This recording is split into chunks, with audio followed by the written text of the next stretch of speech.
কত সুন্দর ছিল তাই না তখনের দিনগুলো। যখন ছোট ছিলাম তখন ভাবতাম কখন যে বড় হব। আর এখন বড় হয়ে ভাবি ওই ছোট ছিলাম যখন তখনই ভালো ছিলাম। যখন স্কুলে যেতাম তখন ভাবতাম কখন যে ছুটির ঘন্টাটা পড়বে আর ছুটে বাড়ি যাব। আর এখন ভাবি সেই ছুটির ঘন্টাটা যদি আরো একটু দেরি করে পড়তো তাহলে কিছুটা সময় আরো কাটাতে পারতাম স্কুলে। ছোটবেলায় অন্ধকার ঘরে থাকতে ভীষণ ভয় পেতাম, আর এখন সেই অন্ধকার ঘরে থাকতেই সব থেকে বেশি ভালোবাসি।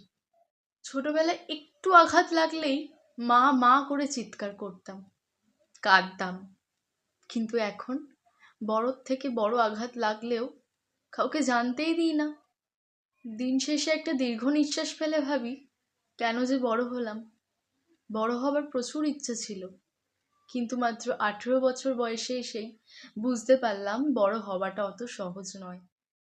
হ্যাঁ জানি বয়সটা এখনো বেশি হয়নি, তবুও এই বয়সে এসেই শরীর মন দুটোই খুব ক্লান্ত।